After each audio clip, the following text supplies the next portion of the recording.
और वह हिंदू संस्कृति का वह अनमोल रत्न है जो न केवल वर्ष भर की सारी थकान और क्लेशों को धोकर मन को ताजगी और नवीन ऊर्जा से ओतप्रोत कर देता है, बल्कि जीवन की हर राह में प्रकाश की किरणें बिखेर देता है। जैसे वसंत की पहली बूंदें सूखी धरती को हरा भरा बना देती है। यह उत्सव मात्र एक धार्मिक अनुष्ठान नहीं, अपितु आत्मिक जागरण का माध्यम है, जहाँ भक्त माँ दुर्गा की असीम शक्ति के समक्ष नतमस्तक होकर अपनी कमजोरियों को बलिदान कर देते हैं और दिव्य कृपा की वर्षा में नहा लेते हैं। वर्ष 2026 में यह पर्व विशेष रूप से यादगार सिद्ध होगा, क्योंकि चैत्र मास के शुक्ल पक्ष की प्रतिपदा तिथि 19 मार्च को गुरुवार की प्रभातकालीन बेला में सुबह ठीक 6:54 बजे से आरंभ हो रही है। इससे ठीक पहले अमावस्या का अंधेरा घना छाया रहेगा। बेला का जो पूजा अर्चना के लिए अशुभ माना जाता है, क्योंकि अमावस्या तमोगुण की प्रधानता का प्रतीक है और इससे प्रारंभिक कर्म फलहीन सिद्ध हो सकते हैं। प्रतिपदा तिथि का विस्तार 20 मार्च शुक्रवार की सुबह 4:52 बजे तक रहेगा, जिसके फलस्वरूप चैत्र नवरात्रि का शुभ आगमन 19 मार्च गुरुवार से ही माना जाएगा।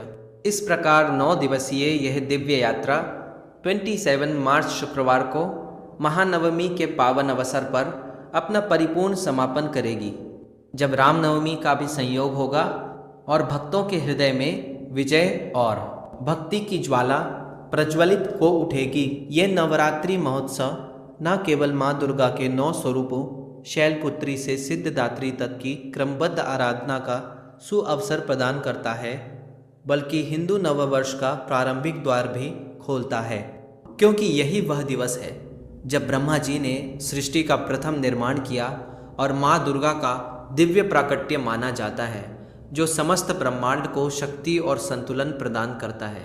इस वर्ष गुरुवार को प्रारंभ होना यह के कारण प्राचीन मान्यताओं के अनुसार मांड डोली या पालकी पर सवार होकर धरती माता की गोद में अवतरित होंगी, जो सामान्यतः जीवन में कुछ अस्थिरता, अनिश्चितताओं और चुनौतियों का सूचक माना जाता है। जीवन में कुछ जैसे कोई राजसी यात्रा में छोटी मोटी बाधाएं आना स्वाभाविक हो।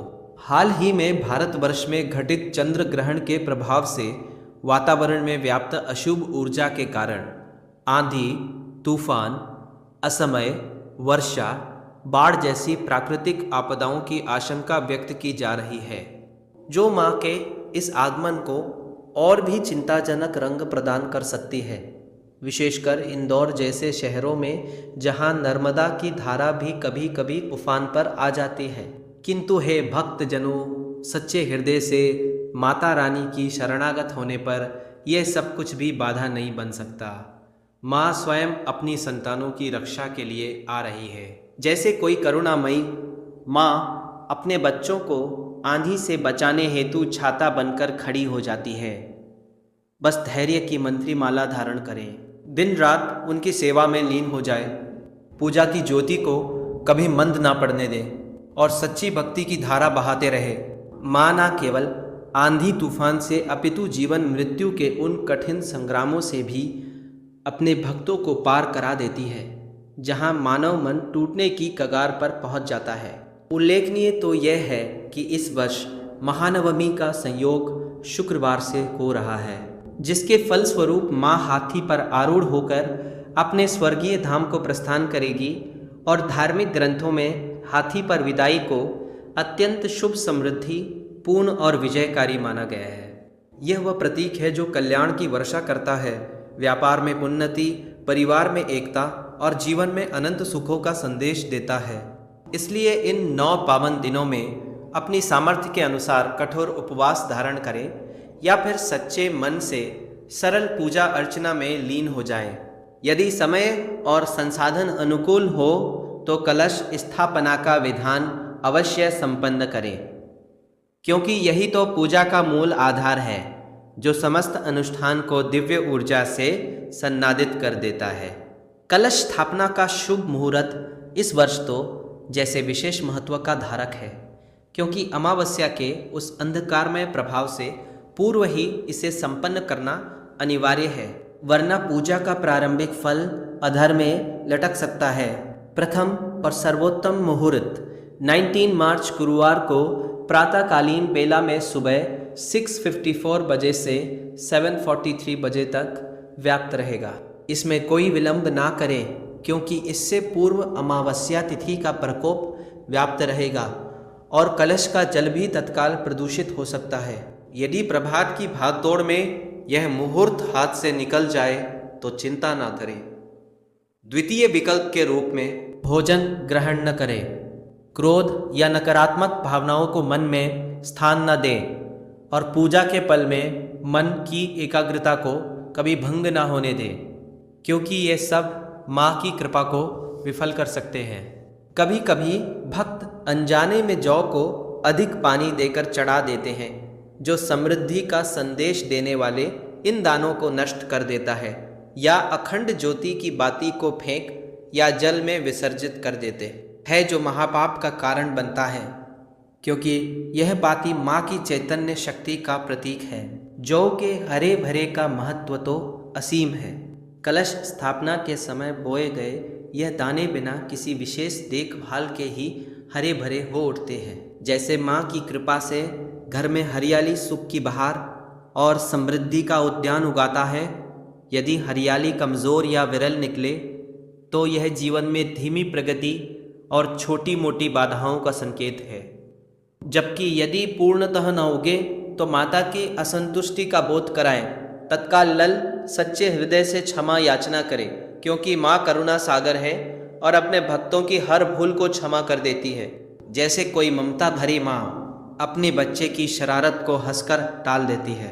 जौ को प्रतिदिन केवल हल्का छींटा मारे, अधिक पानी की बूंदें ना गिराएं, वरना सड़ाव होकर हरियाली का सपना चूर हो जाता है। नवरात्रि के समापन पर इन हरे पत्तों के बीच चांदी का सिक्का या 1 रुपीस का सिक्का अवश्य दबा दें, जो धन की देवी को आवाहन करता है। फिर थोड़े से पत्ते पूरे परिवार को प्रसाद रूप में वितरित करें, क्योंकि यह रोग निवारक हैं और शरीर को वर्ष भर रक्षा प्रदान करते हैं। शेष जौ को गंगा या किसी पवित्र नदी की धारा में विसर्जित कर दें, जिससे व्रत का फल शीघ्र और पूर्ण प्राप्ति हो। वह सिक्का तो धन स्थान या तिजोरी में रख दें, जो धन वृद्धि का चिरस्थायी स्रोत बन जाएगा। जैसे कोई जड़ धन की धारा बहाती रहे। अखंड ज्योति की बाती को कभी तुच्छ असाधारण ना समझे, क्योंकि यह माँ दुर्गा का जीवंत चैतन्य स्वरूप है, जो 9 दिनों तक जलकर भक्त के जीवन को आलोकित करता रहता है। नवरात्रि समाप्ति के पश्चात बचे हुए तेल को कभी व्यर्थ ना गिने। इसे बच्चों की मालिश करें, स्वयं भी लगाएं, क्योंकि यह सभी रोगों को जड़ से उखाड़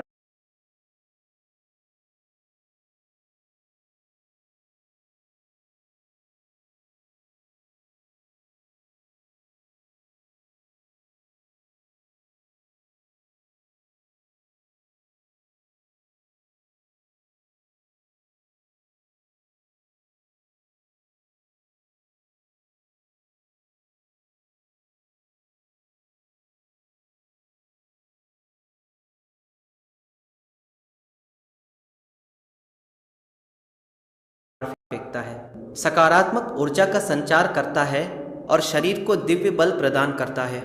जैसे कोई अमृत की धारा बाती को बाजू पर कलावा बांधकर धारण करें, चाहे बच्चे हो या वाह, जीवन को सुख समृद्धि से भर देता है और माँ की जागृत शक्ति का प्रतीक है। यदि व्रत धारण करने या पूजा अर्चना में कोई असमर्थता आ जाए, चाहे व्यस्त दैनिक जीवन के कारण या शारीरिक कारणों से, तो हताश ना हो। दुर्गा सप्तशती के सिद्ध कुंजिका स्तोत्र का एक बार सच्चे मन से पाठ ही संपूर्ण नवरात्रि का फल प्रदान कर देगा। जैसे कोई चमत्कारी मंत्र, यह स्तोत्र माँ की विशेष कृपा से पितृदेवी के साये को पल भर में नष्ट कर देता है और अधूरी मनोकामनाओं को सिद्ध कर देता है। नवरात्रि के किसी एक दिवस पर बैठकर इसका जप करें तो व्रत, पूजा, कन्या, भोजन आदि का 1000 गुना फल प्राप्त होगा, बिना किसी कष्ट के। इसी प्रकार नवरात्रि काल में फूलों के पौधे लगाना तो असीम पुण्य का कार्य है, जो जीवन भर फल देता रहता है। मंदिर के निकट जैसे इंदौर के प्रसिद्ध आनंदेश्वर मंदिर या बड़ा गणपति मंदिर के प्रांगण में मदार का सफ़ेद पौधा लगाए। इसके एक फूल का चढ़ावा स्वर्ण दान के समान पुण्य देता है, देवी देवताओं को प्रसन्न करता है। सदाबहार पौधा तो हमेशा हरित तिमा बनाए रखता है। फूलों की निरंतरता से घर में सुख की बहार लाता है। कनेर का पौधा विशेषकर सफ़ेद रंग का पार्वती माँ का स्वरूप है। इसका चढ़ावा गोदान के बराबर फलदायी है। माँ को अत्यंत प्रिय गुड़हल का पौधा तो माँ जगदम्बा का प्रत्यक्ष निवास माना जाता है। धर्मशास्त्रों में प्रमाणित है कि इसके 21 फूलों की माला चढ़ाने से मनोकामना सिद्ध हो जाती है, बिना व्रत के पूर्ण फल मिलता है और जीवन भर माता की सहायता बनी रहती है। निर्धनता का नामो निशान मिट जाता है। इन पौधों को लगाने मात्र से व्रत पूजा की आवश्यकता नहीं, बस सच्चा भाव हो। जय माता दी। कन्या पूजन तो चैत्र नवरात्रि का वह हृदय स्थल है जो समस्त व्रत जप तप और अनुष्ठानों से कहीं अधिक श्रेष्ठ और फलदायी माना जाता है, क्योंकि प्राचीन स्कंद पुराण और देवी पुराण जैसे पवित्र ग्रंथों में इसका स्पष्ट वर्णन है कि कन्या साक्षात नवदुर्गा का जीवंत और चैतन्य स्वरूप है, जिसमें 33 कोटि देवी देवताओं का दिव्य वास होता है और उनकी सेवा अर्चना से माँ दुर्गा असीम प्रसन्नता प्राप्त करती है। जैसे कोई माँ अपने बच्चों के प्रेम से अभिभूत हो उठे। यह पूजन न केवल भक्ति का परम उदाहरण है, अपितु जीवन की हर कमी को पूर्ण करने वाला चमत्कार की चमक। छोले, चना, आलू की सुगंधित सब्जी जो हल्के मसालों से सजी हो और पनीर की मलाईदार ग्रेवी जो क्रीमी और पौष्टिक हो, सभी कुछ बिना प्याज लहसुन के शुद्ध घी में पकाया गया, क्योंकि यह तामसिक तत्व माँ को प्रसन्न करते हैं। प्रत्येक थाली में एक लौंग अवश्य रखें जो माँ शक्ति का प्रतीक है, नवदुर्गा की ऊर्जा का सार और भाग्य को चमकाने वाली, क्योंकि लौंग में माँ का वास माना जाता है और इसका अर्पण धन समृद्धि का द्वार खोल देता है। दक्षिणा रूप में धन की मुट्ठी भर दें बिना किसी कंजूसी के, क्योंकि कन्या जब धन लेकर जाती है तो वो कई गुना लौटा देती है, जैसे कोई निवेश जो सोने की खान बन जाए। उपहारों में चॉकलेट का रंगीन बॉक्स दें जो बच्चों के चेहरे पर मुस्कान बिखेरे। रंग बिरंगे कपड़े जो हल्के और सुंदर हो। काले रंग से पूर्ण परहेज करें, क्योंकि काला तामसिक है और शुभ फल को बाधित करता है। स्टील के चमचमाते बर्तन जो उपयोगी हो, किंतु लोहे की कोई भी वस्तु ना दे, वरना राहु केतु का दोष लग सकता है जो जीवन में अकस्मात संकट ला सकता है और पूजन का पुण्य नष्ट कर दे। प्लास्टिक के बर्तनों से तो दूर ही रहे, क्योंकि वे अशुद्ध माने जाते हैं और जानवरों की हड्डियों से बने होते हैं जो पूजा को अपवित्र कर देते हैं। उपयोग करें पत्तल जो प्रकृति से बने हो या स्टील के पात्र जो शुभ और स्थायी है।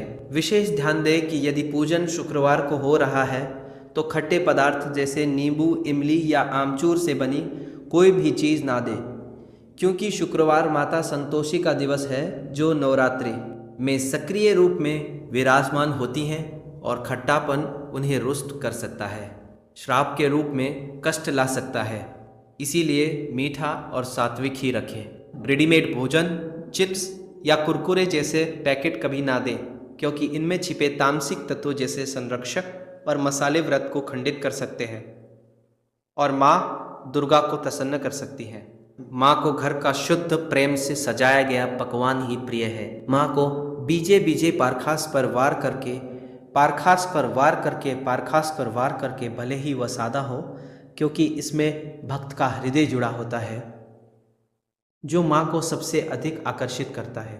पूजन की समाप्ति पर कन्याओं के सिर पर लाल चुनरी उड़ाएं जो विजय और शुभता का प्रतीक है।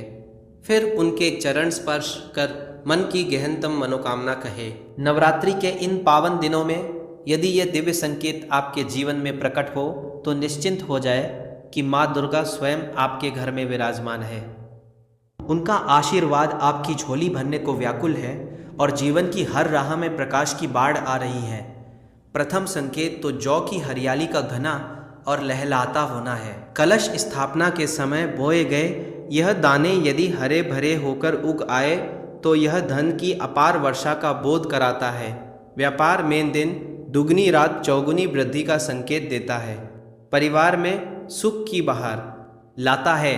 इसीलिए हमेशा जो बोते समय बीच में सिक्का दबाकर बोए, चाहे चांदी का हो या 1 रुपया का, ताकि धन का प्रवाह विरल रहे, कभी रुकावट ना आए और लक्ष्मी माँ दौड़कर आपके द्वार पर पहुँच जाए।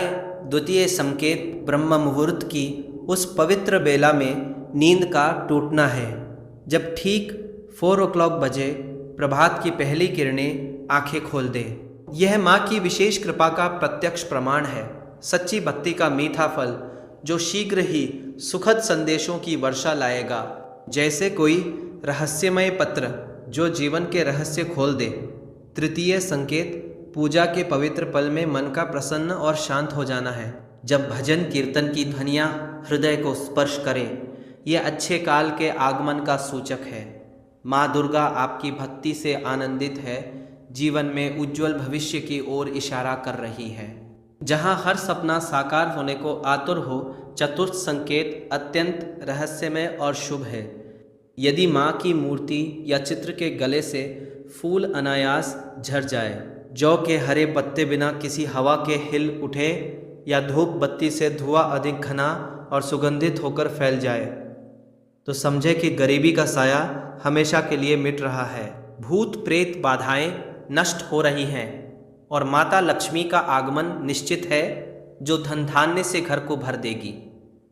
पंचम संकेत द्वार पर गाय का आगमन है, जो वेदों का शुभ संदेश है। यदि नवरात्रि के बीच में कोई गाय आपके आंगन में प्रवेश करे तो उसके माथे पर कुमकुम का तिलक लगाएं, रोटी या चारा अर्पित करें, क्योंकि गाय माँ का स्वरूप है और यह सुख की अपार बहार छा देगा। परिवार में एकता और स्वास्थ्य का संचार करेगा। अष्टम संकेत सपनों का वह जादुई संसार है, जहाँ यदि शेर की गर्जना सुनाई दे या माँ दुर्गा के साक्षात दर्शन हो तो यह शत्रुओं के नाश और मनोकामना की सिद्धि का चिन्ह है। इन सपनों को कभी किसी से शेयर ना